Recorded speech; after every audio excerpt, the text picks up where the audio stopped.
Alrighty, good evening. I know we have a bit of an early start, so I wanted to call tonight's meeting February 12th, 2024. Actually, the agenda says 2023. Call the regular meeting of the City Council to order. Madam Clerk, will you do roll? Yes, Ms. Conley will be absent this evening. Ms. Flynn, Here. Ms. Leon, Here. Ms. Shantz Hiscod, Here. Mr. Snyder. Here. Ms. Underhill, Here. and Ms. Hardy. Here. Mayor Hardy. Thank you. And for folks in the audience, we actually have a closed session for a security briefing at the beginning of the meeting, but we will be back in session at 7:30 on the spot, if you all don't mind. And we're doing it in the chambers here? That's correct. Great. And so we will go into session after you do the motion. Great. Can I have a motion, please, for the security briefing? Motion to go into closed session. Can we read the, Passing it. sorry. Upon a motion made by council member, Caroline. seconded by council member, Snyder. and passed by a vote of city council, council went into closed session pursuant to Virginia Code VA Code 2.2-3711A19, discussion of information subject to the exclusion in subdivision 14 of 2.2-3705.2, where discussion in an open meeting would jeopardize the safety of any person or the security of any facility, building, structure, information technology system, or software program. City Council Chambers Security Procedures Briefing. Would you like me to call? Yes, Ms. please. Conley? Oh, sorry. Ms. Flynn? Yes. Ms. Leon? Yes. Ms. Shantz Hiscod? Yes. Mr. Snyder? Yeah. Ms. Underhill? Yes. And Mayor Hardy? Yes.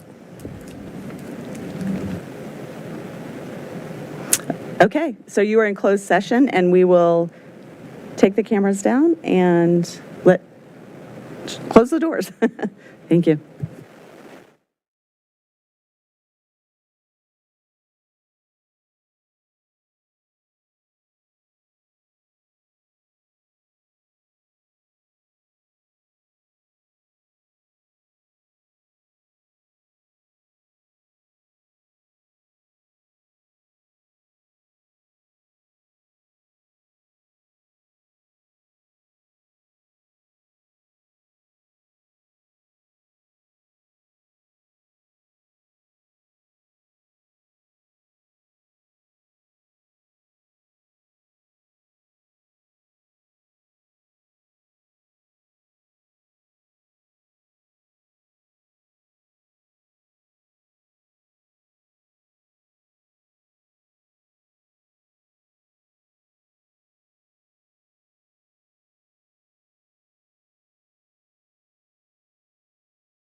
Check, check.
Okay, we were getting ready to come out of closed session. Thank you all in the public for waiting. Upon a motion made by council member Hiscott. and seconded by council member, Snyder. thank you, and passed by a vote of the city council, council reconvened in open session. Ms. Connolly is absent. Councilmember Flynn? Here. Councilmember Leon? Here, yes. Councilmember Shantz Hiscott? Here. Councilmember Snyder? Yeah. Councilmember Underhill? Here. Ms. Hardy here. And we are coming out at 7:33 p.m. Now for the certification. Upon a motion made by Councilmember Caroline, Leon. and seconded by Councilmember Snyder. and passed upon affirmative roll call vote in open session, it was certified that one, only public business matters lawfully exempted from open meeting requirements, and two, only such public business matters as were identified in the motion by which the closed meeting was convened, heard, discussed, or considered in the closed session or meeting by the body. Ms. Connolly is absent. Councilmember Flynn? Yes. Councilmember Leon? Yes. Councilmember Shantz Hiscott? Here. Yes. Councilmember Snyder? Yeah. Councilmember Underhill? Yes. And Hardy, yes. Okay, we are back in open session. Okay, let's wait for the public to join us, and then we'll resume our meeting.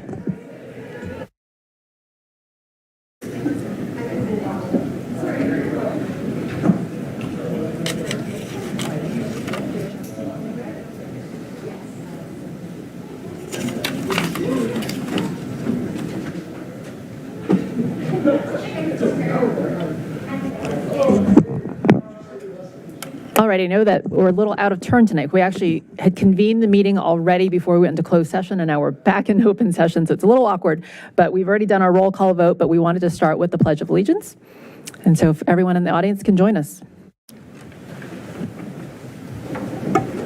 Pledge allegiance to the flag of the United States of America and to the republic for which it stands, one nation, under God, indivisible, with liberty and justice for all. Thank you. Can I have a motion to adopt the meeting agenda, please? Move to adopt the meeting agenda. Is there a second? Second. All in favor?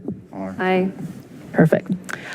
So first up, for proclamations and special presentations, we have the Chet DeLong Award for Outstanding Service to the Library. Mr. Shields, do we have someone from staff ready? Well, we're very excited for tonight's presentation of the Chet Long Award of Service to the Library, and I'm going to turn it over to our interim library director, Mr. Marshall Webster. Welcome, Mr. Webster. Thank you.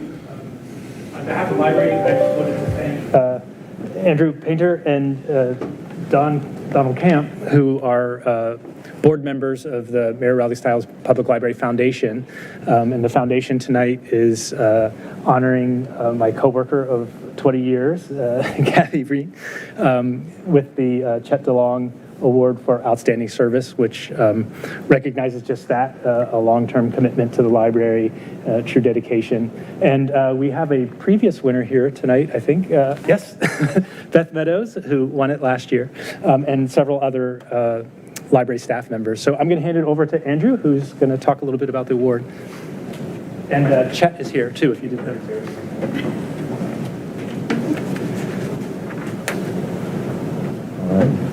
Well, thank you. Madam Mayor, Vice Mayor Hiscott, and members of council, my name is Andrew Painter. I serve on the foundation board for the Mary Rowley Stiles Public Library Foundation. It's a pleasure to be here this evening to help present the 2023 Chet DeLong Award for Outstanding Service to the Library. I am joined by both Mr. Webster and Mr. Camp, who is our foundation vice chair. This is an award that is given to a library employee or volunteer who best exemplifies the civic efforts of Chet DeLong, who is here with us this evening. Many of you know Chet. He served on the Library Foundation Board for more than 25 years. He volunteered up to 300 hours annually at the library, and he was a strong advocate for the renovations and for the 2016 bond referendum. He also helped establish our foundation, and when we were looking this year at who the award should be, we had multiple nominees, sort of an open process, but we as a board stepped back and we thought more about not just the library's overall function, but how it contributes to a greater sense of community in Falls Church. And, you know, it's not really just a static building with the doors open and it's full of books and things like that. There's just so much more that this library does. It really is about the connection between people, forging those types of relationships, and provide knowledge to everyone in a way that is accessible to everyone. And all those things at the end of the day do translate into people, right? It's the employees, it's the volunteers that help staff those services. And that's particularly true with the services that the library offers to our youngest patrons. And so it came as no surprise to any of us that this year's award should go to Kathy Breen. Kathy has presented story time to scores of children twice a week for the last 19 years. She takes this responsibility seriously. She enthusiastically sings and reads her heart out with well-planned stories and songs and rhymes that are enjoyed by everyone. She interacts empathetically with the parents and the caregivers of these children who respect her. The years of amazing story times have really helped Falls Church's toddlers grow into active users of our library.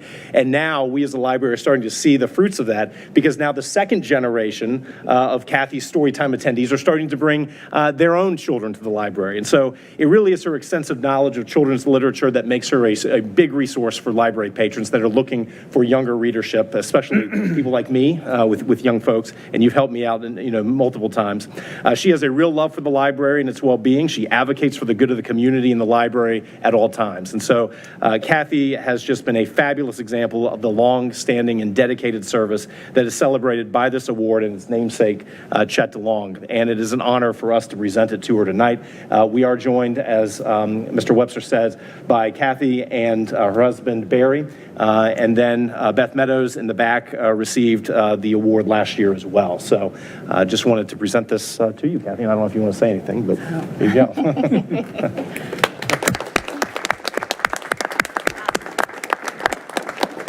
I just want to say thank you, and it's a real honor. I want to thank the foundation. I want to thank Chet for setting such a wonderful example of service to the community. I've been there long enough. It was 20 years this January, and I worked alongside Chet. He was a volunteer there as I was working, and he sets a good example for service to the community, and I appreciate that, and it's an honor to receive this award in his name. And I have to say that there are many people in the library that work very hard and will go over and beyond to help our community. So it is humbling and very much an honor. Thank you. Thank you so much.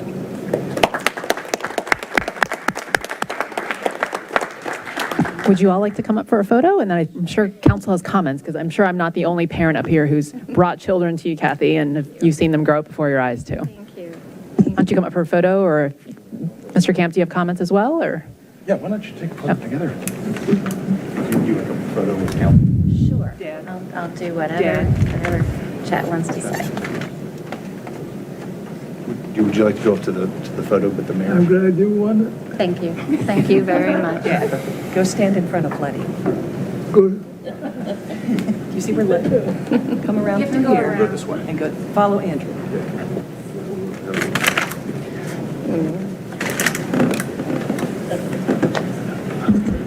can I take 30 seconds just to... Of course.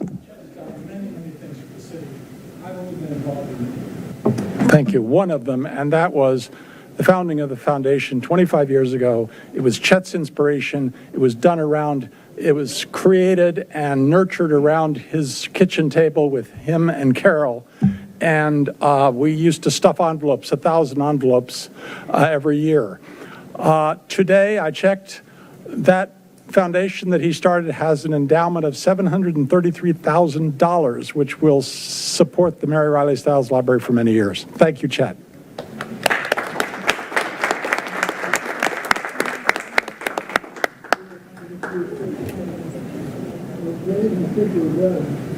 No, not yet,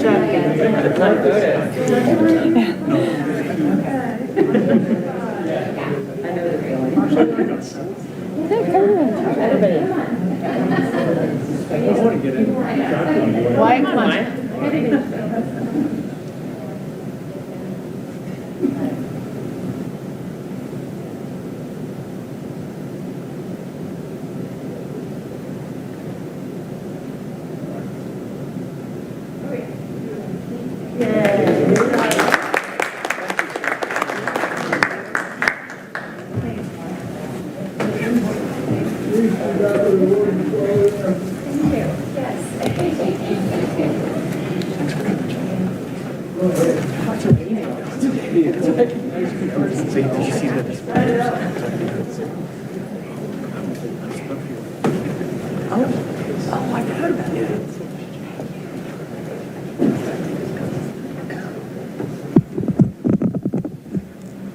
Well, Kathy, really indeed, congratulations from all of us. Any comments from council or Vice Mayor? I just wanted to add, like so many here, not quite to the next generation of readers. I hope that's a few more years out, but having 3 children in their 20s who all came every week to our story hour, and Miss Breen was always there, and then they got to see you at Lee Graham and all around the community and all the other things that you did, you do in Falls Church City as well. So it's been an honor and a privilege, and congratulations. Thanks for all of your work. And I'm part of the early readers group still. And so I had a very recent experience where we were just simply looking for Nate the Great books, and we not only got Nate the Great, we got our whole orientation to the color coding system for the juvenile readers, and we got our enrollment in the winter reading program. And so, you know, thank you for having a role where we not only go to the library to find things, but to interact with wonderful people while we're there. Thanks. Thank you all. So before we move on to the next item, I actually have a surprise agenda item. So we have a special birthday milestone that we wanted to recognize in the community. And so it's not on the agenda because we did want it to be a surprise. But one of the things that makes Falls Church unique is our community paper. And so we wanted to honor the editor-in-chief. And so I wanted to read a letter that was for me, Nick, in honor of your milestone birthday. If you will indulge us.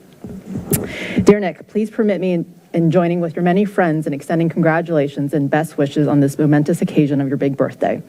Your life embodies an important part of the story of Falls Church, and I hope that your memories fill you with happiness and pride. As owner of the Falls Church News Press, your work has kept local news in circulation since 1991. Along with coverage of local and national issues, the Falls Church News Press provides the community service of being the newspaper of record for the City of Falls Church and the certified publisher of the city's official legal notices. The longevity of the paper is due to the tireless dedication of the News Press staff, guided by your management, to reporting on local issues and events important to the Falls Church residents. Please accept my wishes for a joyful 80th birthday and many more years of coverage and reporting on the life of the City of Falls Church News Press. With warm regards. Happy birthday. Madam Mayor, if I might. Sure, of course. It would be inappropriate for us on the dais to comment on the coverage of the news media. They are, after all, First Amendment protected. But I do join Mayor Hardy in wishing Nick a very happy birthday and many birthdays to come. Thank you. Thank you. Vice Mayor Hiscott.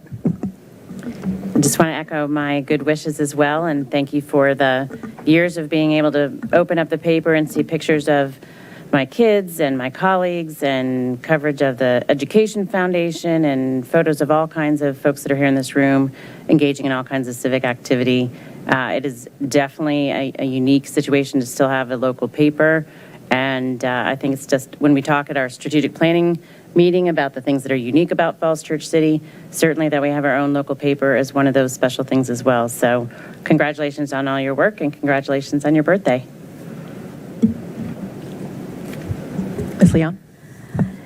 Nick, I'm amazed. It's a labor of love. It's a labor of, community and making sure that folks are informed. I also noticed that you keep looking at how you can serve. I noticed this week I felt a little bit extra special that there was not only a delivery on the driveway, but also one that came through postal mail. So, so always taking a look at how to serve. So I just really applaud you. Congratulations on your birthday, and thank you for all that you do for this community. We have the letter in official format if you'd like to come up and accept it.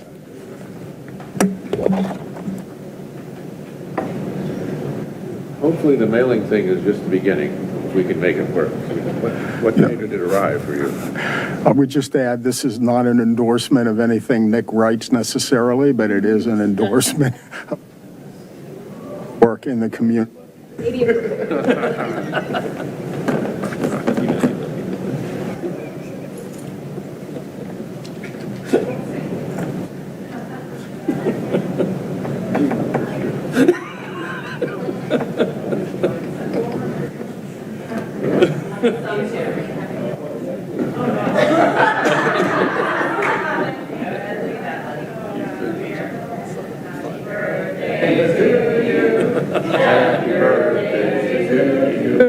Happy birthday, dear Nick. Happy birthday to you.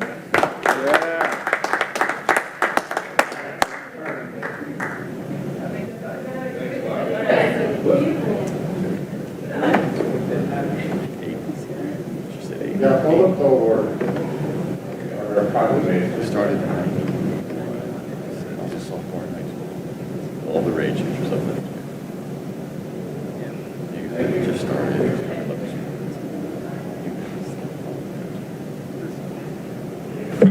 Alrighty, thank you, Council, for indulging in the interlude.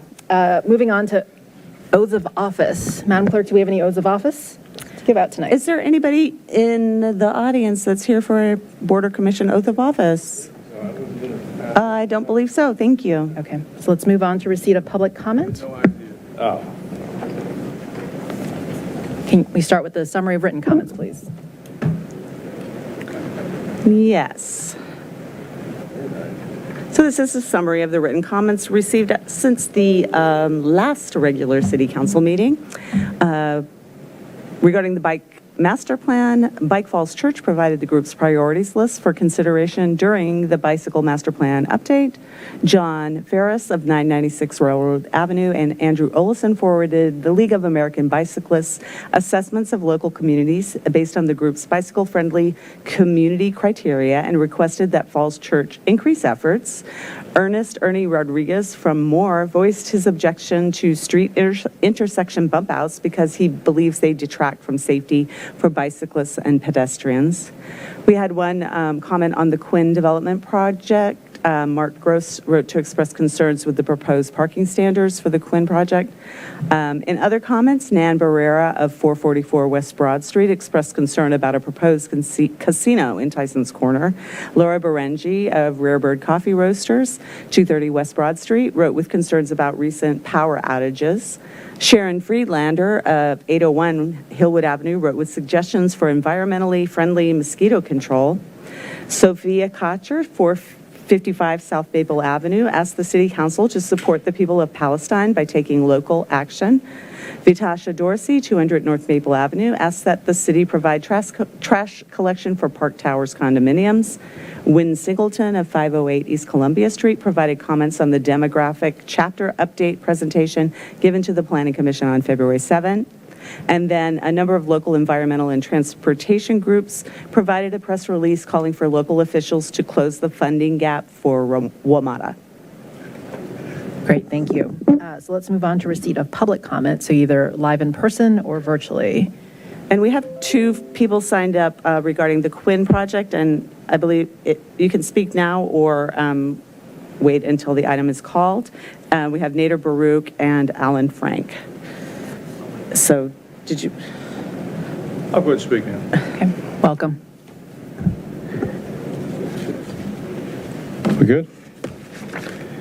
Good evening, I'm Alan Frank. I'm here on behalf of the Falls Church Chamber of Commerce. And I'd like to weigh in on this, on the Quinn Homestretch mixed-use redevelopment for the second time, actually, because we submitted a letter back in October, I believe. The Chamber gave support at that time, and we are now impressed, very impressed about how the applicant has responded to concerns that were raised at the time. Specifically, parking is better by working with staff. The redesign of the facade at South Maple, the first right of refusal for the, I believe, 10 units, the open space, substantial open space, and the public park, and transportation considerations. The redevelopment provides needed services to the community and is environmentally sustainable. It adds many tax dollars to the city coffers. And further, it is consistent with the goals of the comprehensive plan. And for those reasons, the Chamber urges the council to support this redevelopment, which will only add to the Falls Church community in so many ways. And since I have a green light, I'd like to thank the council for being at Eden Center on Saturday. It was impressive showing, very meaningful to the Eden Center community that you were there, and I hope you had a good time. Oh, and I forgot to do something Saturday. We have a big mural that we put in a couple of months ago, and I meant to show it to you all another time. Great. Thank you. Thank you for the great event there, too. And Mr. Baruch, are you waiting for the item? Okay, thank you. Do we have any other comments virtually, or? Nope, that was it. Thank you. Great. Let's move on to the report of the city manager. Mr. Shields. Thank you, Mayor Hardy, and members of council. I did want to just start my report by acknowledging the events over the weekend and say Chuk Mung Namoy, and it's the Year of the Dragon, and thank the Eden Center for hosting a great Lunar New Year celebration, and also thank our police department who helped with public safety, as well as the sheriff's office. It was a very well-attended event and a great celebration in the city. We've got a couple things to note, and I will just start with a note that property assessments will be showing up in property owners' mailboxes. We're planning to get those. They're at the printer right now, so as soon as the printer can get those out the door, they'll start to show up at people's houses. I do want the council to be aware that this will have a press release that will go out. I'm not going to talk numbers tonight because I'll probably make errors in it, but we'll have a press release that will have all the numbers in it. The numbers are largely aligned with what was presented back in December, but slightly lower. Residential valuations came in slightly under the projections we provided back in December, and commercial valuations are slightly higher than was presented. But overall, assessed value is a little bit lower than what we discussed back in December. We think it's a manageable number, so there's no significant changes to the budget outlook that we're developing. I will just make a note on budget development. The school board right now is reviewing the superintendent's proposed budget. In the month of March, the Planning Commission will be working through with staff on the proposed capital improvements program. Right now, department heads are working with finance and our leadership team on departmental budgets, and we'll wrap all that together and present it to the council on April 1st with a target budget adoption date on May 13th. We'll have first reading on tax ordinances and any adjustments to fees at that first regular meeting of the City Council in April, which will be April 8th. I do want to just council to be assured that we're folding in some of the main signals that came out of the council retreat. We have the raw notes from the council's retreat of a week ago, and staff is reading through that as we think about budget, along with the council's budget statement that was adopted last December, findings from the recent employee satisfaction survey, some of our demographic projections. Some of these sort of key documents we're folding into our strategic thinking for next year's budget. We do have a lot of growth happening in the city, and with that comes opportunities, but also comes with it a lot of really important strategic decisions for us to work through. So we look forward to engaging with the community and the city council on that in April. A few other things to note on the legislative front. Also on Saturday, we hosted Senator Salim and Delegate Simon for a briefing for the community on the General Assembly session. They're at their midpoint this week. The charter amendment passed the General Assembly. This is something that the council's been working on for several years, and we have now an option where the city council will get to determine the membership qualifications to serve on boards and commissions as opposed to having that in the charter. So we think that's a very good resolution of that issue. It's now on to the Senate. Other things we're watching closely, or among other things we're watching, some of the funding items. WMATA funding is very important. Stormwater funding for the city, affordable housing, K through 12 education, police funding, and state and constitutional officer pay funding items are among the things we're keeping an eye on as the session goes forward. We had comment. I'm going to shift now to Dominion Energy. We have had a lot of comment about system reliability, and I just want the community to know about a meeting that occurred last week with staff and Dominion. This is an annual meeting that we have with Dominion just to check in on things that are happening. And then next week we have, on February 21st, we'll have a follow-up meeting with them specifically about changes that Dominion is working through to improve system reliability. And so that would be specific to the pole that has been struck several times and caused power outages for big chunks of the city, including the City Hall and library and community center and campus. So we look forward to seeing what Dominion is proposing for that, and we'll keep the community informed about development on that front. But other things that we talk about with Dominion is their annual tree cutting, trimming program, potential future residential streets for their undergrounding program. And also the city is waiting on a few things from Dominion on projects that we're doing, including our court light projects where we need Dominion to put in some circuitry so those projects can be finished. So just wanted to report on those interactions, and we'll have more to come. I wanted to celebrate the Aurora Houses achieving accreditation. The great staff at Aurora House, led by Rachel Kendall. They have an accreditation process with the Commonwealth of Virginia. It is incredibly rigorous because it's a huge responsibility to host our clients who live at the Aurora House. And for the work that we do with young women in that group home. The key thing is that we do that safely and effectively, and that accreditation process confirms that that's the case. So we passed this year with flying colors. And I think those are the highlights of things I wanted to touch on tonight. I'd be happy to answer any questions. Already questions or requests of the city manager? Nothing. Okay, well, I have something. On Dominion, so I'm glad that we talked about system reliability with them. Are there any interim measures to make the pole more visible? Is that really on us, or is Dominion willing to do that while we work on kind of redundancy and kind of the behind-the-scenes stuff? So we'll discuss that at our meeting on February 21st. Kind of the first thing I think is just to look at what Dominion can do. At the same time, Public Works is doing some assessments just on the safety of that corridor generally, because we've had some really significant accidents, all of which were late at night and with specific issues related to them, but that is on the agenda as well. Essentially, the bottom line is we want a situation that's reliable for Dominion's customers, but also safe for the traveling public.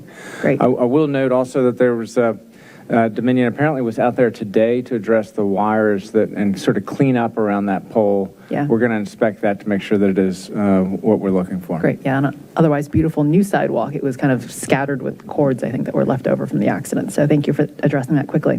While we're on Dominion, I know that another project that seems to be held up because of them is our upgrades to LED streetlights. Did we touch on that with them? Because I feel like we've been discussing that upgrade for a long time now. Yes, that was on the agenda, and we had about almost 20 people in attendance, splitting between general government and Dominion, so we had all the parallel people in the organization. The LED project is proceeding. Their backlog of supply and demand is now shorter, so we seem to be getting the equipment in sooner. And we're now working more directly to see how we can make the process smoother for the work orders, since their normal process is only 50 lights at a time. So, In particular, I think the Whittier neighborhood, I met with the HOA over the winter, and they had a couple of lights that were super, super bright that we were hoping to either put shields up or wait for this upgrade project to address, because they were essentially keeping the residents up at night because of how bright they were outside of people's bedrooms. yeah, that one separately, I know Lionel Millard and Zach Bradley were looking at, because they have a lot more lights closer together than most communities, and so when you upgrade them, they were brighter and closer together, so we want to look at shielding and or lowering the brightness and or whether fewer lights, but that'll be city parallel with our putting our requests in for the Dominion change. Great. Okay. Last call for requests or questions for the city manager. Ms. Underhill? Quick. There was a request a few months ago asking about the crosswalk at Founders Row 2. I was wondering if there's any sort of update on what, if anything, can be done to keep that new crosswalk that is, I believe, connecting the Mr. Wash, I'm not sure what that is, to the shopping center. Do you remember this request? It's the temporary crosswalk Yeah. that we put up. To have that stay in permanently? Yeah, I asked about that. So no, we do not intend to keep that in permanently. That is there because of the sidewalk closure. We would need a different setup there. We do have Hawk signals going in 3 other locations, meaning pedestrian activated crossings, but that is not part of that plan. Okay. Would that be a VDOT thing or? No, that would be a city thing. Okay. So for the 3 that we are putting in, we've gotten VDOT grants to install those, and that work we're anticipating will happen this spring. We're tentatively, I'm probably getting a little bit ahead of myself, but we're going to be announcing hopefully a date very soon, which I believe will be in March, for getting underway in construction. We'll also put signs out at each of the locations of those Hawk signals so pedestrians can see what's happening, about 2 weeks before the project, so people know what's going on. But in terms of that temporary crosswalk, if at some point, I guess whether work plan or at some point, the city does decide we do want a crosswalk there, I guess maybe we can discuss offline what the process for installing and keeping a crosswalk somewhere, because that is a very long block. And I've seen many people use that crosswalk, and so finding a way to maintain pedestrian walkability in that area would be great. Yep. Ms. Flynn? Oh, I just wanted to jump into +1 Justine on that one. I recently, was driving through there, and it was actually fantastic to see a parent able to cross the street with their child near that location. And I think it would be great as we complete the 3 Hawk signals that are already in queue to think about where else we can put Hawk signals, and if it's there, or another location that comes to mind is Great Falls across North and South Washington as an area to really connect neighborhoods and bring people closer to Madison Park, because if you get stuck and you don't cross at East Columbia, you have to go all the way up to Park, and it's a location that you frequently see people trying to navigate a broad boulevard because of the length of that stretch. So I guess my overall request was that we do kind of keep a Hawk signal wish list, maybe, of returning that to increase public safety and pedestrian safety across the city. Okay, let's move on to business on the agenda. Madam Clerk, will you call the first item, please? I will. Let's get this recorded. There we go.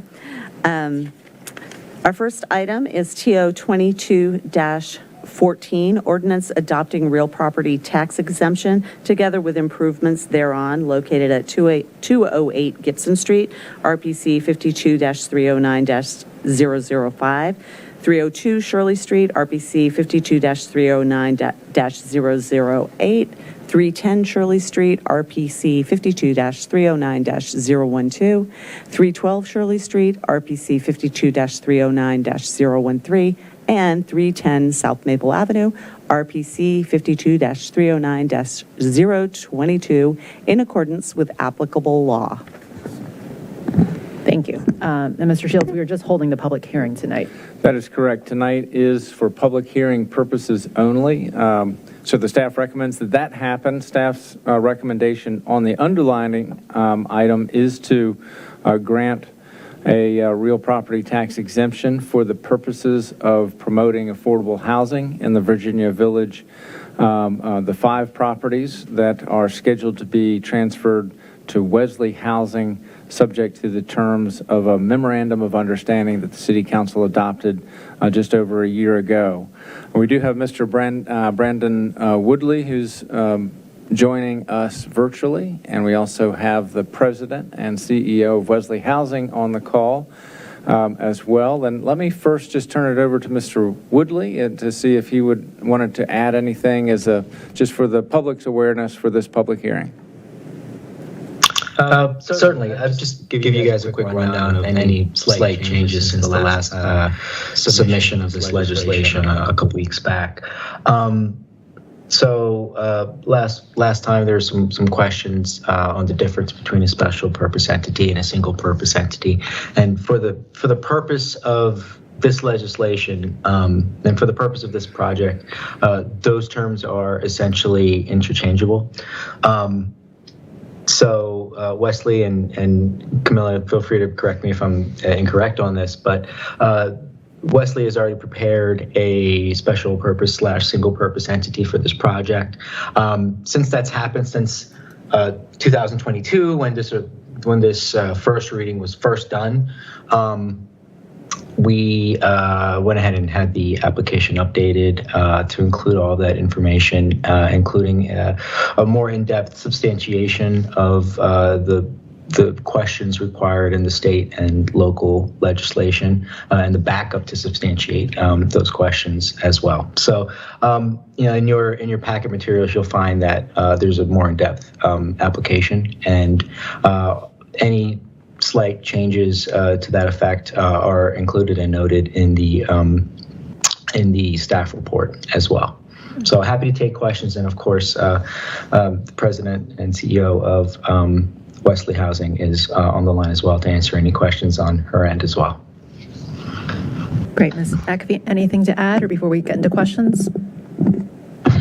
I don't have anything to add. Thank you for your all time and consideration. Great.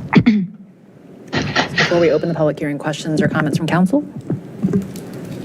Ms. Leon? I just wanted to say thank you for making all of the updates that were identified at a work session. So I see that the application is aligned, Camilla, to reflect you as the head, and we clarified and inserted the actual name of the special purpose entity. So is there anything that we didn't change? I'm looking at my notes. I checked everything off. Is that your view of this too, Brendan, that we made all the changes? Did I miss anything? We made all the changes that I'm aware of, correct. Okay, just making sure. All right, thank you. Absolutely. Any other comments or questions? Okay. And so this will be officially up for a second reading vote after closing. And a question for staff, we're on track for a March closing, is that right, with Virginia Housing and transfer after that? Yes, that's the plan. Okay. And so we would bring this item back to the council for a final vote after that closing occurs with a retroactive date to the date of closing. Great. Thank you. Any public comments? There's nobody signed up to speak on this item. Great. Okay. Well, I think we're ready to move on then, right? We close the public hearing and... Okay. Next item, please. So the next item is the Quinn proposed development, and there are two items. With that, would you like me to read both of them at the same time? Legally, if it's fine, that sounds great. Think we're okay? Okay. I did not hear an objection from the city attorney, so I think it's okay to read them together. Thank you. So we have TR 23-23, resolution to amend the comprehensive plan, official future land use map of the city of Falls Church by reclassifying approximately 0.623 acres of land located at 360 South Washington Street, Lot 27, Real Property Code 52-306-027, from business to mixed use for a mixed-use redevelopment project known as Quinn/Homestretch Senior Living on application by Quinn Enterprises, LLC. And secondly, we have TR 23-24, resolution to grant a special exception for residential uses within a mixed-use development project and to increase the building height with a bonus of up to 40 feet to a maximum height of 115 feet for a mixed-use redevelopment project known as Quinn/Homestretch Senior Living on approximately 1.866 acres of land located at 350 and 360 South Washington Street and 303 South Maple Avenue, Real Property Code numbers 52-306-026, 52-306-027, and 52-306-028 on application by Quinn Enterprises, LLC. Thank you. Mr. Shields? Thank you, Mayor Hardy and members of council. So this item is before the council for a public hearing. We have received a letter from the applicant requesting a continuance of this item to your meeting on February 26th. So staff is recommending that continuance. The staff recommendation on the underlying application is in favor of the use. We are reviewing the voluntary concessions and the resubmittal that followed the council comments from your work session of 3 weeks ago. There was a matrix of council comments on that. We're sort of tracking the applicant's response to that matrix.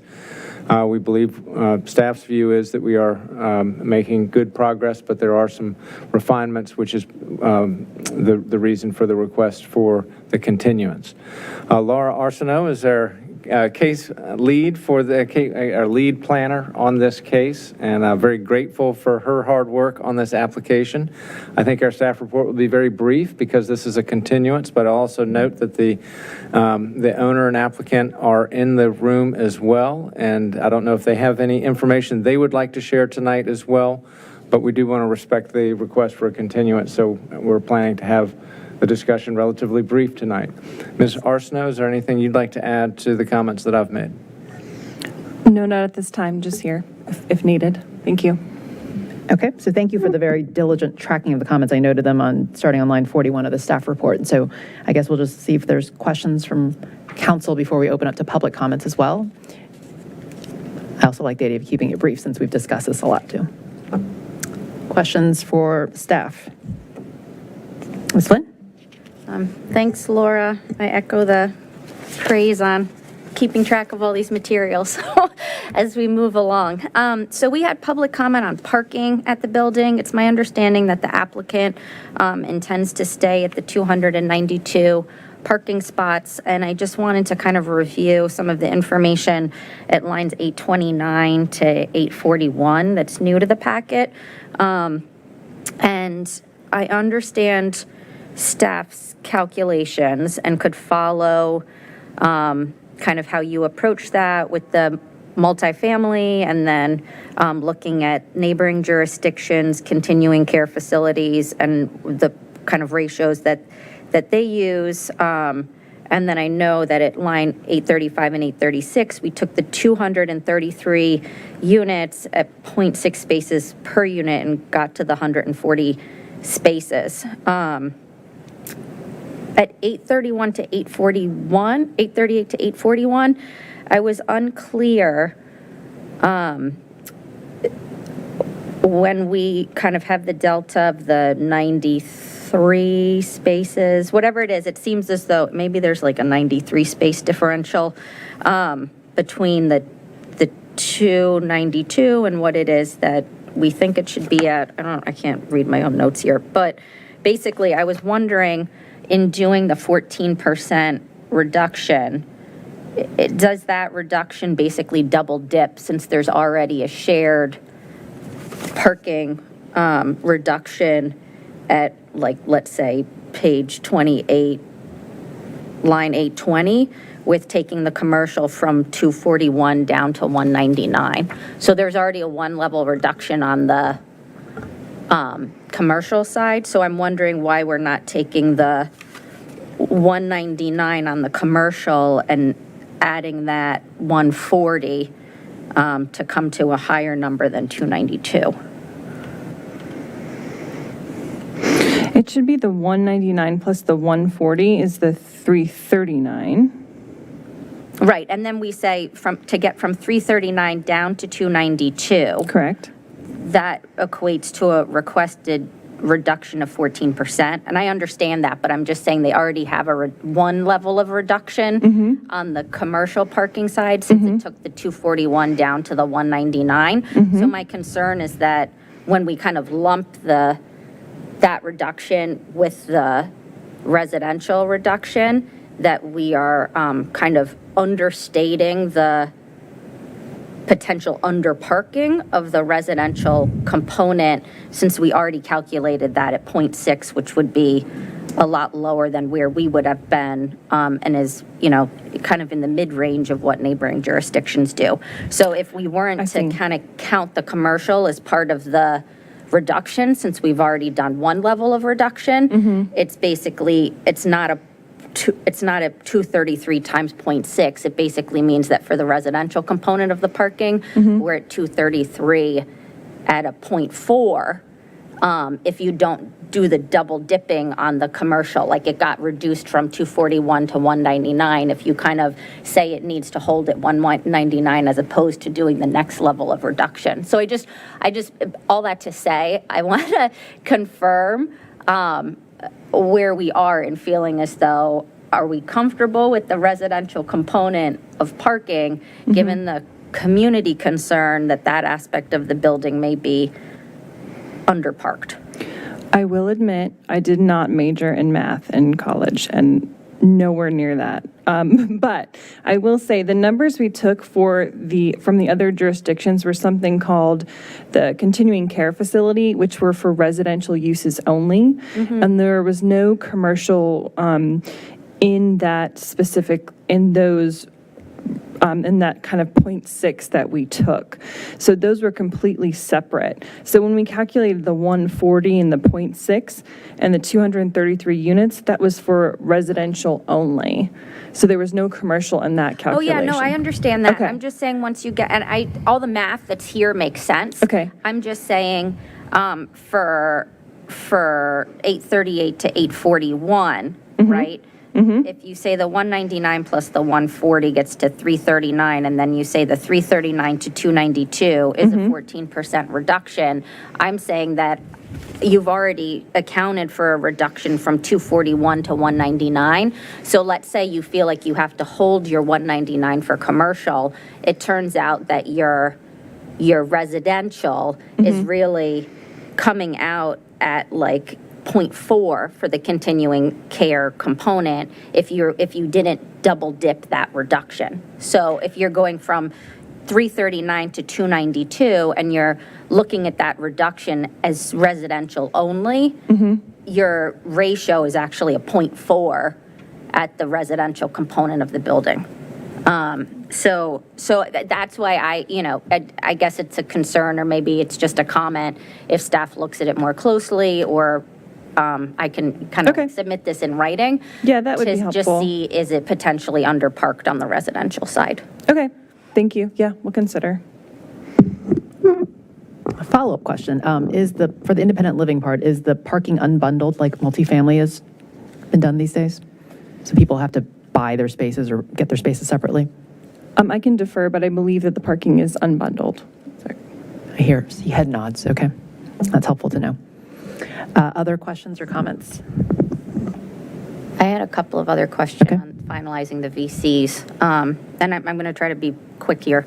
I noticed that in comparison to a lot of the other specificity in the VCs, that the site landscaping at lines 883 to 892 doesn't kind of include the same level of specificity, nor do the VCs otherwise include the commitment of over 50% publicly available open and green space, including the 32.5% of landscaped area and the 18.9% tree canopy. So I'm wondering whether there's an intent on the part of the applicant or staff to ensure that those commitments are reflected in the VCs. I think in the VCs that commits to the landscape plan, I don't think we call out specific, I think because it's just, I don't know that the landscape plan kind of has the same numbers and commitments on it as even the project view book, for example. So because the level of specificity and the voluntary concessions, everything is repeated despite the cross references. I really want to make sure that the voluntary concessions themselves reflect the commitment as to the green space and the tree canopy. I don't think we have a problem with that. I think the civil sheets, which are included by reference in voluntary concession 1, include those calculations. Right, yeah, no, I know, but I'm just saying, can we get it in the actual, contract? Yeah, I don't think we'd have a problem with that. Yeah. Okay, thank you. And then there was a question I had on the uses. So and I just want confirmation one way or another. The voluntary concessions has the grid that talks about, business or professional use, medical or dental included, and then the project view book that's incorporated by reference talks about dedicated medical and dental.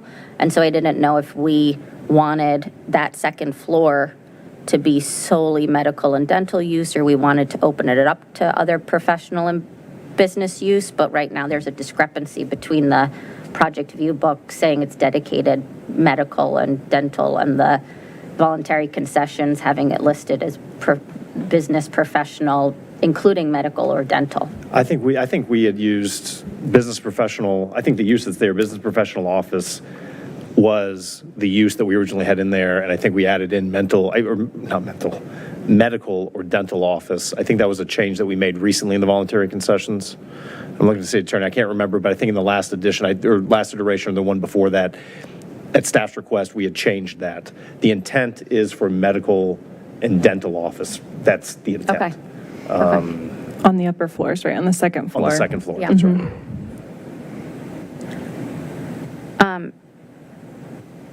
On the South Maple elevation, I guess this is a question for staff and potentially the applicant.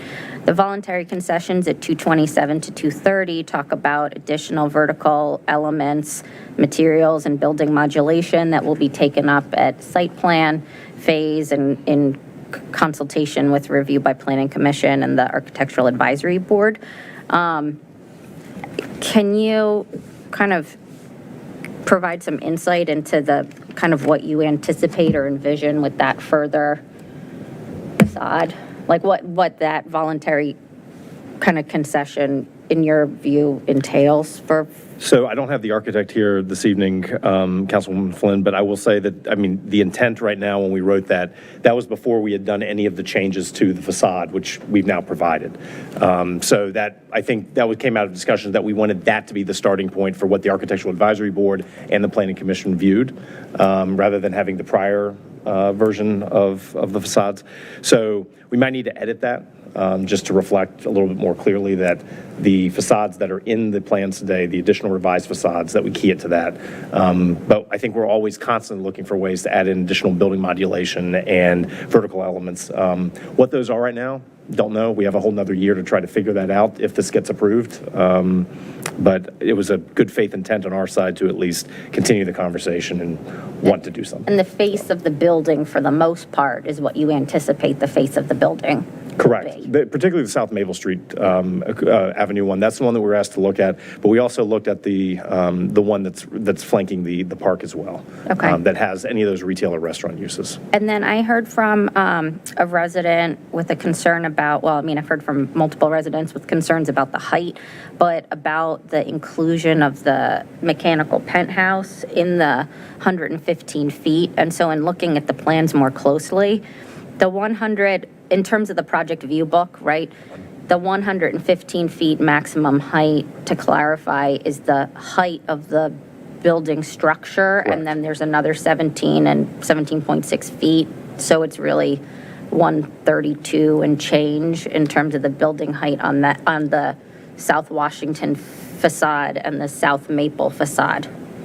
Correct. So, yeah, the zoning ordinance excludes from the calculation building height a 4-foot parapet wall or 20-foot tall mechanical penthouse. Okay. Or any other additional 20 feet for like elevator overruns or any mechanical aspects that service the building. Okay. And I would just ask staff and maybe the applicant, in the code, and you don't have to answer this now, can I just have clarification on section 48488A2A, which I guess is your like height bonus provision, right? The at maximum 115 feet. How you read that relative to 48888B1 C, which is the, special educational and like revitalization district, like the high school district, if it's 5 acres, the special exception talks about building height, and it has to a maximum of 15 stories, not including mechanical penthouses. So just in terms of like the statutory construction of whether the maximum 115 feet does or doesn't include the mechanical penthouses, and why one section of the same code provision would make clear that it's not including them and the other section doesn't. So I would defer to zoning staff on that. We are not asking for the special exception under the special revitalization district for education and economic No, I just mean in terms of statutory, and maybe it's a question for the city attorney, in terms of statutory interpretation and statutory structure. There's like the plain language of the statute, and then you look at the statutory scheme. And so I'm just wondering, for 488 A and B, why it is they're treating the inclusion or the lack of inclusion of the mechanical penthouses differently in different subsections, and whether we should read something into subsection A, given that it's specifically included in subsection B. I would defer to the city attorney and the zoning staff on that. We're happy to look at that. City attorney, and I can follow up with that.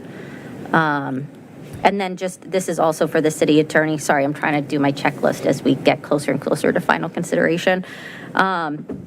Do we need to have a VC that connects the certificate of occupancy to licensure of this building, given that it's a regulated use under state law?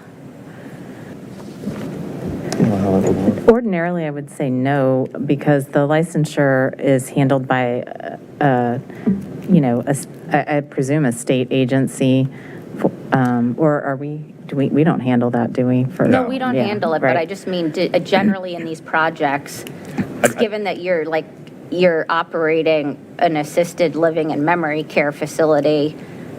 So our certificate of occupancy review would be based solely on our regulations and if they were met or not, and we wouldn't have the authority to base a certificate of occupancy on regulations that we don't have in our books. Okay, but the applicant would agree that it's a regulated use under state law, like you would need a license to operate as either a for-profit or nonprofit provider, an assisted living facility and memory care facility. Yes, so we'll get a certificate of occupancy through the City of Falls Church, but we cannot occupy the assisted living and memory care without a license through Virginia Department of Social Services. Okay, thank so you. They'll want to see the certificate of occupancy, and then there's other licensure requirements. Anything else? I mean, I want to be respectful of everyone's time. I had mentioned this to the applicant, VC 26D in line 682 on the garage doors. I know right now they're limited to whatever it is, 6 a.m. to 11 p.m.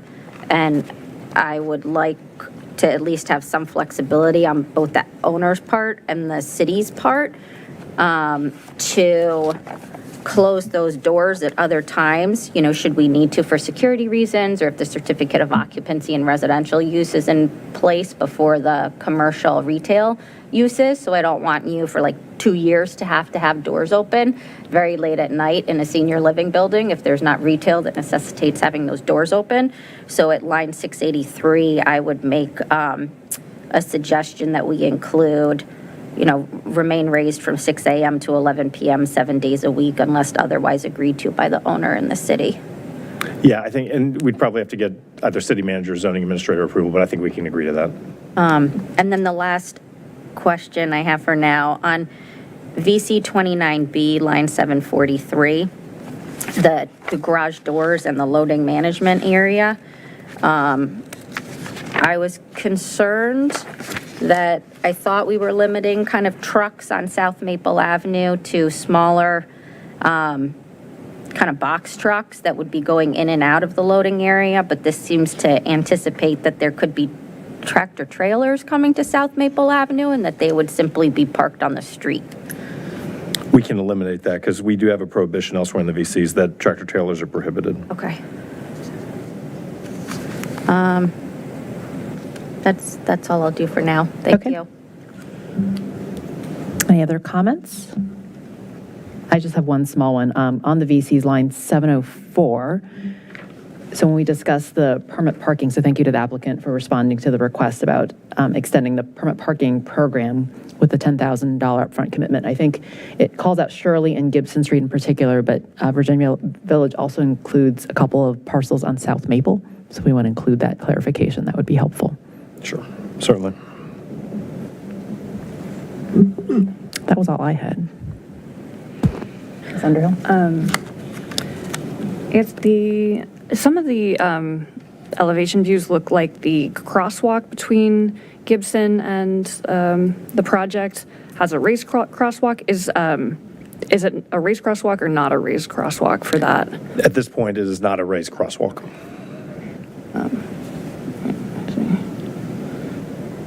Thank you. I was just curious about that.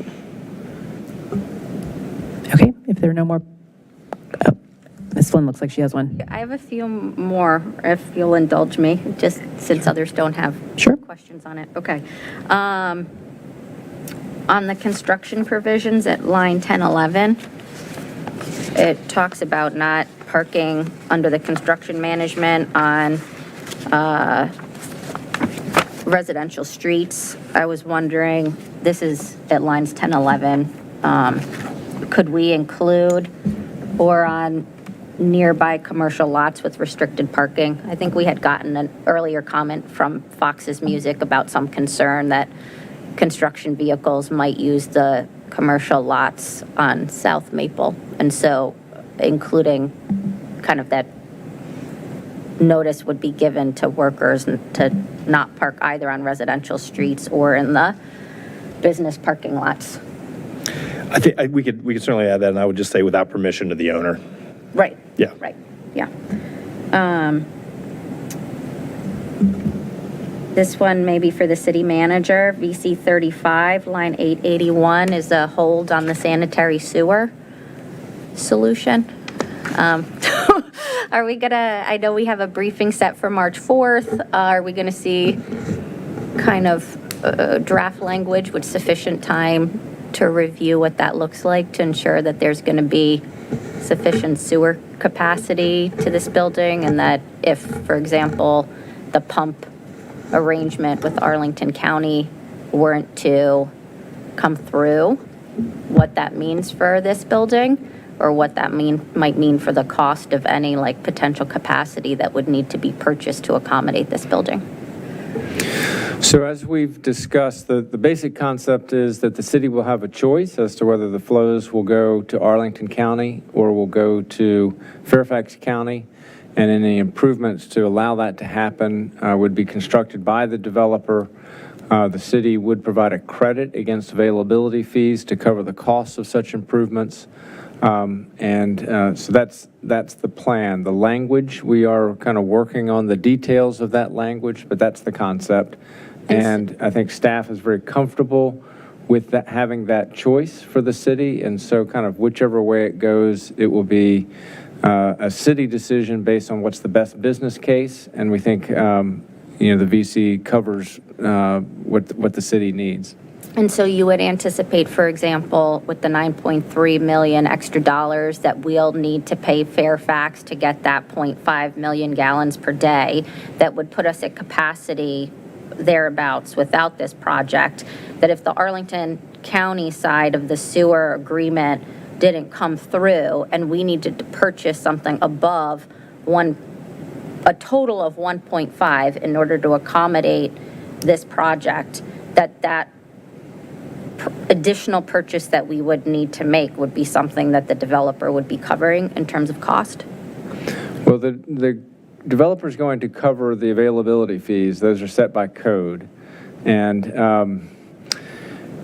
I think from a sanitary sewer planning perspective, we kind of think of big blocks of the city as opposed to project by project sort of governing some of these big strategic decisions we want to make. And we think we need a little bit more time to work through sort of our best strategic decisions relative to Arlington County and Fairfax County. And the VCs, as they've been, and the concept behind them gives us that extra time for us to do that due diligence. So the bottom line, either way, the good news is the city will have the choice. And so we can make that decision with all the facts in front of us. But before we're going to final consideration, do you feel as though we'll have a better sense of what any additional cost might be on the Fairfax County side should the Arlington pump kind of arrangement not come through, so that we understand what the exposure is and whether the exposure may grossly exceed the, for example, $2 million sewer kind of hookup fees? No, at the 0.5 million gallons per day, we'd be covered with this project. It just becomes, when you think sort of long-term, what's happening in that part of the sewer shed, given that this is a part of the city where we do actually have a viable option to pump to Arlington County. The decision for us is, do we want to take advantage of that? And we'll evaluate that based on the facts. We'll do it as quickly as we can because the owner needs to plan either way, and it's consequential for the owner. But we have been pleased with the fact that the owner's been willing to participate with the city in this discussion, and so that the city actually does maintain the choice in this portion of our sewer shed. There are other parts of the city sewer shed where we won't have the choice because it's just the force main distances would be too long and it wouldn't make sense. But here's a place where it is feasible, and so we'd like to keep that choice. Okay, thank you. Okay. Thank you. Well, let's Thank open. you all. Great. Well, let's open up to public comment then. Oh, sorry, Mr. Snyder, do you have comments too? Let's hear from the public first. Let's hear from the public first, and I do have a comment, thanks. Okay. Yes, Nader Baruch is signed up, and just reminding that we have a 3-minute limit. And if anybody else would like to speak, there are speaker slips you can. Celeste, return don't it. count this against my 3 minutes, but I know you knew I always talked a lot when I was on council. I know. I'm glad you didn't have a buzzer when I was on council. Good evening. Thanks for hearing public comments on this tonight. I have to say I'm surprised by 2 things I heard this evening. One, about the heights. I can tell you, sitting in the seats that you're sitting in, I always understood the special exception to mean 115 feet, period. Not this notion that it's 115 feet with possibly an additional 20. It'll be interesting to see where that comes out. But I'll say, frankly, if that's the interpretation that's taken, that's going to be shocking not only to myself, but I imagine a lot of my fellow citizens in the city who are then going to think the exception is not really 115 and it's 132 plus with other projects to come. Certainly, that was not my understanding sitting where you're sitting now, nor sitting in the cheap seats that I'm in now. That would frankly be very shocking to, I think, myself and many other people. And I only realized this, I have to say, when I was looking through the material, and the materials kept referring to 115 feet, and then all of a sudden there was paragraphs that referred to this as being 11 stories. And that's when I looked at it and raised it to staff and others on the city council. As far as the massing goes, not much has changed. Staff had made 2 modest recommendations, or actually 3. One, to push the building back to 30 feet, which the applicant didn't do. It's still at 18. 2, to create 2 step backs, one at 20 feet elevation, which was the residential area, and one at 75. And they've met that not even halfway. They've done 1 step back at 75 at 10 feet, and they're saying it's going to impact their economic prospects for this development. Well, every developer that I've ever had come before the city has always said that. Of course, it means losing square feet, and it's always going to be a fiscal, financial issue for them. What's also interesting about this project is the major step back that's provided for is actually abutting another business use parcel, whereas this building actually faces residential currently. I hope the city council asks itself a frank question. Would this be happening anywhere else in the city? Or is it happening here because people's voices in Virginia Village and elsewhere aren't being heard? And again, I'm only speaking for myself as a concerned citizen, but where is the equity? On all other developments, there's been major step backs and a developer willing to move and work with the city. It's not happening here. This building has always been at 115 feet. We're understanding now it's really at 132 feet, 0.5 or so, or 0.6, with no major stepping back the building to reduce some of the massing and feel. It's somewhat, let's figure it out later by putting lipstick on a pig, if you will, in the planning stage. And that's too late. Thank you. Thank you, Mr. Baruch. Any other public comments from folks in the audience? I did want to, while we were talking about the extra 20 feet of for mechanical allowance, Mr. Shields, I recall we discussed this with T-zones, but I imagine for other special exceptions, that's always been part of our code. It has always been part of the code, and if you look at, all of the projects that have been approved through the SE process, they all have mechanical units on the roof. Generally, they're not visible from the street, but it's just a feature of I would say, every building that's been built in the city. Great, thank you for that clarification. Mr. Snyder, I know you had comments as well. Yeah, I do. I've made prior comments, and they remain valid and unaddressed. The most important thing that's emerged recently is the issue on the sewer capacity, which, to my knowledge, was never discussed in any detail before, and yet concerns not only this project, but the city in general. And so I'm going to be looking for a lot of specificity before I agree to anything regarding significantly increased mixed-use developments about the sewer capacity. And that includes not just this rough choice, but the fundamental question is, with so much being added to the sewer demand by mixed-use projects, why should I simply stay at the minimum that we've previously required before, based upon incomplete information about what the true infrastructure needs are? So I continue to believe that it's a burden of proof of the developer, not only on the specifics of the project, but the larger capacity issues with regard to sewer capacity.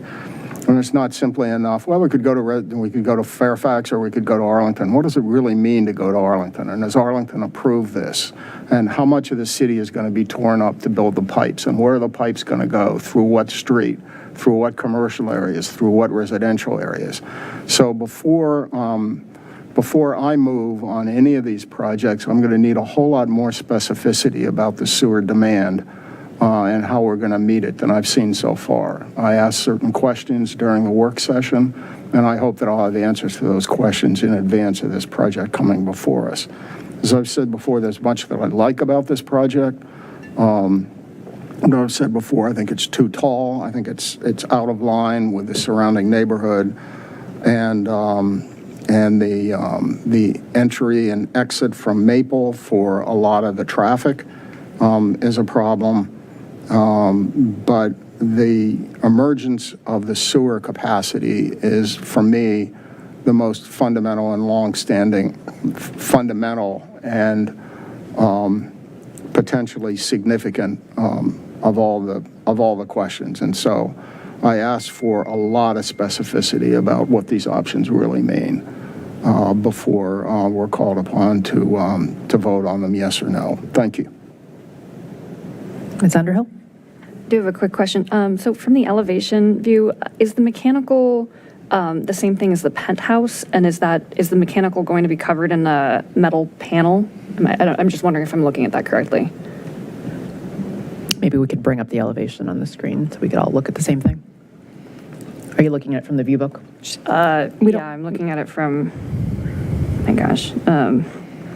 It's probably, it may be, it's attachment the view book 6. is like attachment. Attachment 6, I think. Yeah, and it's page 20. Page 20 and 23 with the new facades. Some people looked at these a lot, so. Thanks, Sophie.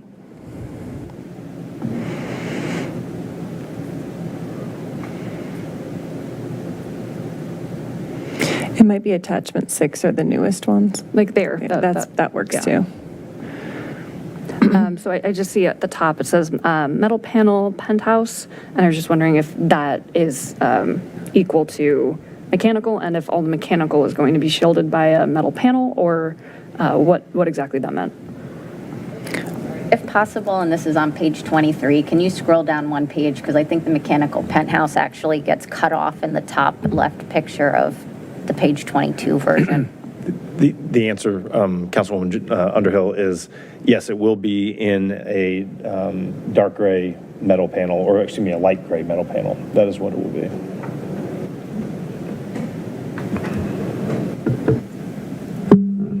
Final comments or questions for the applicant or staff? I have a final request for staff based on, I guess, the mayor's comment on the T-zones. And this came up in the T-zones as I viewed, it's, I think, provision 48-1102 is the additional, like, regulatory provisions. And in my mind, I took them as going to possibly, like, by right or conditional use, given that the special exception code provision, that 488 provision, treats mechanical penthouses differently in subsection A and B. So if I could combine with my question to the city attorney about that, an update from city staff on whether there are other special exceptions currently that exceed 115 feet. I think most of them are likely at like 8 feet max right now. And so with a mechanical penthouse, I'm assuming that they're still under 115 feet. So I would just like to know whether this would be the first instance in which we're interpreting the special exception criteria where it says maximum height to mean not maximum height, but maximum height plus the potential for 20 additional feet by cross-reference to 48-1102. Thank you. I imagine West Falls, given that's also under a special exception, would have, the same thing would have. Yeah, it's 48, it's 488B, so that's the special education like district. And so that's what I'm saying under 488B1 or 2 or whatever it is, it says building height and it says up to 15 stories, not including mechanical penthouse. And for any mechanical penthouse, it has to be stepped back the height of the penthouse. So if you were at 15 feet and you were putting up, I don't know if it's there because a mechanical penthouse on a 15-story building might be 30 feet tall and not 20 feet tall, but whatever it is, if it's 20 or 30 feet, it has to be stepped back 20 or 30 feet from the edge of the building. And here we're talking about, from the elevations, at least what seems to be close to a 20-foot mechanical penthouse on a 115-foot building that has a minimal step step back from the building edge.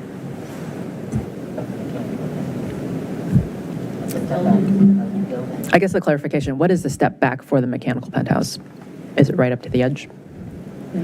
No, my memory is that it is step back from the edge of the building. We'll have to get the details on that, but I think the minimum is it has to be stepped back at least as tall as the mechanical It's a minimum 20 feet. element. We it can, is. we can get that number from. That would be helpful. The applicant, yeah. Great. It is stepped back somewhat if you look at the floor plans, but I don't know what the number is for the step back. Great. Well, I'm going to close the public hearing unless we have any more comments from the audience as well. Well, thank you, Ms. Arsenault, for your diligent work on this, and also the applicant for being responsive to all the comments thus far. I think we look forward to seeing you on the 26th.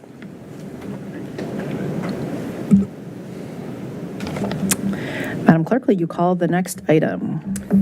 Yes, we have TR 24-09, resolution to amend council assignments, Resolution 2024-02, to appoint City Council Member Mary Beth Connolly to the City Council Appointments Committee to replace City Council Member Caroline Leon. This was at the request of both members. Move to adopt TR 24-09.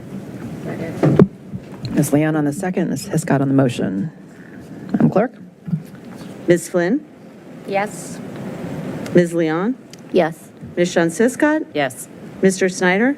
Yes. Ms. Underhill? Yes. Mayor Hardy? Yes. Motion carries 6-0. Thank you, council. Great. Moving on to consent. Would anybody like to remove any item from the consent packet? Or do we have a motion? To move on the consent agenda. Ms. Leon, thank you. Do we have a second? Second. Vice Mayor Hiscott on the second. Madam Clerk? Was that Ms. Leon on Yes. made the motion? Yep. That was Ms. Caroline. Ms. Flynn? All right, yes. Ms. Leon? Yes. Ms. Shun-Siskott? Yes. Mr. Snyder? Yeah. Ms. Underhill? Yeah. Mayor Hardy? Yes. Motion carries 6-0. Thank you, council. Great. Before moving off of that, I just had a question for Mr. Shields on that last item on there. It wouldn't have changed my vote for it, but for the new bus van that's being shared across Rec and Parks and the schools, there was a line in there that said that by buying this new bus, we're going to have positive impact fiscally. And I wanted clarification on that because I don't think we're getting rid of another bus. It seems like we were painting the other one for school use exclusively. Can we clarify how adding a second bus would actually be helpful? Is it just saving maintenance or? Let me get back with the council on that. I don't want to misstate. Okay. It was line 32 in the staff report. Yeah. It talked about how, because my understanding is we're keeping the old one, repainting it, we're buying a new one, which I support, and I like the shared use across the schools and rec and parks. I think that's a great idea, but I just didn't know how we were actually saving money for having decommissioned the old one, really. Okay. Thank you. Okay.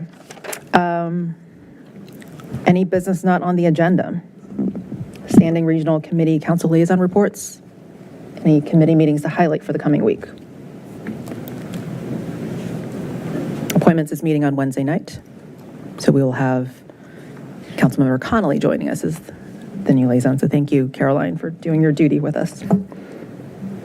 I just had a quick comment. So I just wanted to thank my colleagues. Over the past 2 weeks, we've been spending a lot of time together between Richmond, the retreat, this past weekend with Lunar New Year and the town hall. And I realize it's been a lot of commitment and many ribbon cuttings in between. So I appreciate everyone's dedication and visibility in the city. And then to the clerks, thank you for the new city council events calendar. I love it. I've been using it all week to kind of figure out who's going to be there and where we have coverage. And so I think it's a great process improvement. So thank you for that. And that's Ms. Connolly's idea, so thanks to her. Great. Okay. Moving on to approval of minutes then, if there aren't any other council comments. Who's read them? Or do we have a motion? I move to approve minutes of January 22nd, 2024. Second. Ms. Leon on the second. We just do a roll call? Or do we need a voice vote? All in favor? Aye. All opposed? The ayes have it. Okay, we've got one final closed session at the end of this. I have a motion for that too. So for members of the audience, there's no more business on our agenda other than a closed session regarding personnel. So you're welcome to stay, but we are going to go into closed session. Are we doing it here or in Oak Room, Celeste? If you guys can go to Oak Room, I think that's traditionally what we do if we're not doing business here. Okay. So you're welcome to stay, but we will, when we come back, there won't be any more public business. We'll just be coming out of closed session and adjourning for the night. So thank you for joining us. Okay. Excuse me, Madam Mayor, would you like me to be present for, like, in this room for your reference during the closed session, or? What does council think? I don't think we need any. Yeah, so I think. I could be dismissed. Okay, thank you. Thank you for asking. Okay, I have the motion for going into closed session. It's 8:57. Upon a motion made by Councilmember Hiscott. and seconded by Councilmember Snyder. and passed by a vote of the City Council, council went into closed session pursuant to Virginia Code 2.2-3711A8 for consultation with counsel employed or retained by a public body regarding specific legal matters requiring the provision of legal advice by such counsel regarding a personnel matter. Ms. Connolly is absent. Ms. Flynn? Yes. Ms. Leon? Yes. Ms. Johnson Hiscott? Yes. Mr. Snyder? Ms. Underhill? Yeah. Ms. Hardy? Yes. Okay. Madam Mayor, may I ask for a brief recess? I want to work with the clerk. I did not notice that your motion was a legal advice motion. Okay. And without a lawyer in the room, you would need to change that to a, just the ordinary personnel discussions. Okay. And if you'll give me just a few minutes, I can confer with her. Okay. Thank should you. do a new motion then? We will. Okay.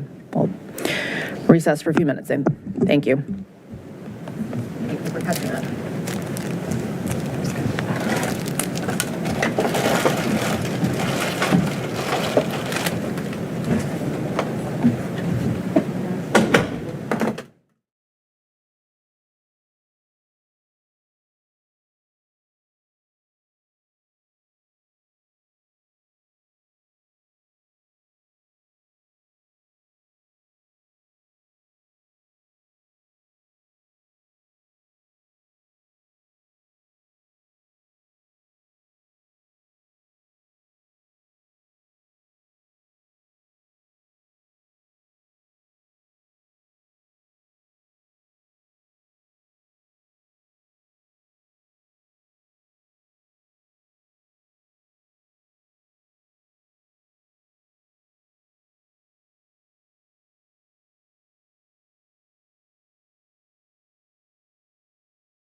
Procedurally?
Okay, we're actually going to come out. Is the camera ready? Oh, okay. Where'd it go? It's in the bathroom. Okay.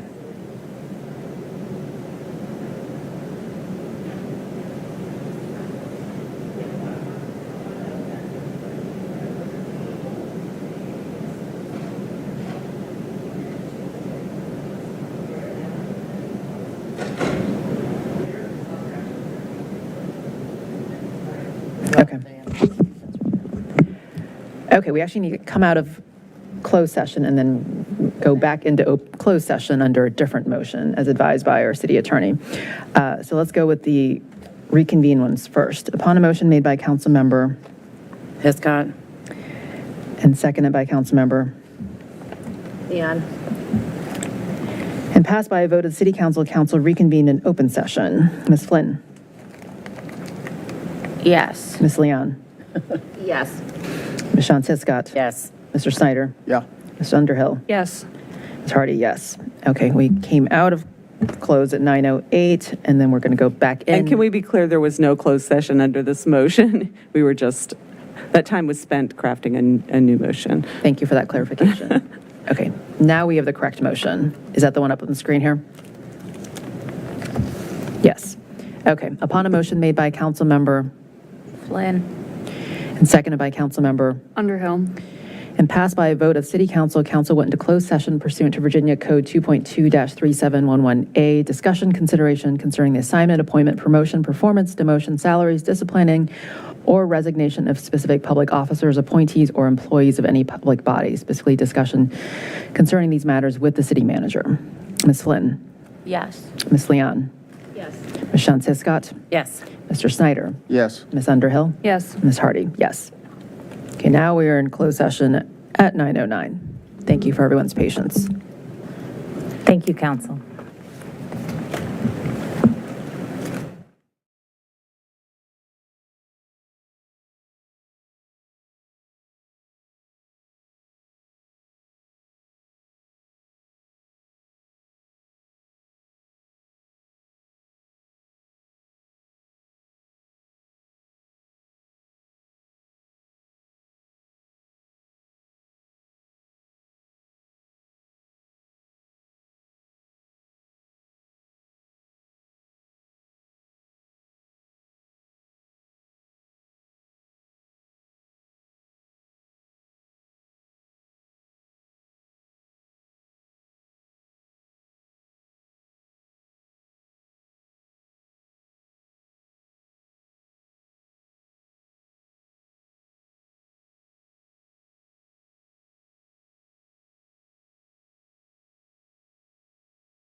We're good? Okay. Okay, council's convening an open session. So upon a motion made by Councilmember Flynn? seconded by Councilmember Underhill? and passed by a vote of the city council, council can reconvene in open session. Ms. Flynn? Yes. Ms. Leon? Yes. Ms. Sean Siska? Yes. Mr. Snyder? Yeah. Ms. Underhill? Yeah. Ms. Hardy, yes. Coming out time is 10:57, and it's now for the certification. Upon a motion made by Councilmember Leon? and seconded by Councilmember Flynn? and passed by affirmative roll call vote in open session, it was certified that only 1, public business matters lawfully exempted from open meeting requirements, and 2, only such public business matters as were identified in the motion by which the closed meeting was convened, heard, discussed, or considered in the closed session or meeting by the body. Ms. Flynn? Yes. Ms. Leon? Yes. Ms. Sean Siska? Yes. Mr. Snyder? Yeah.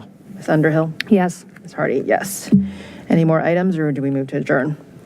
Move to adjourn. Thank you. We're adjourned at 10:58.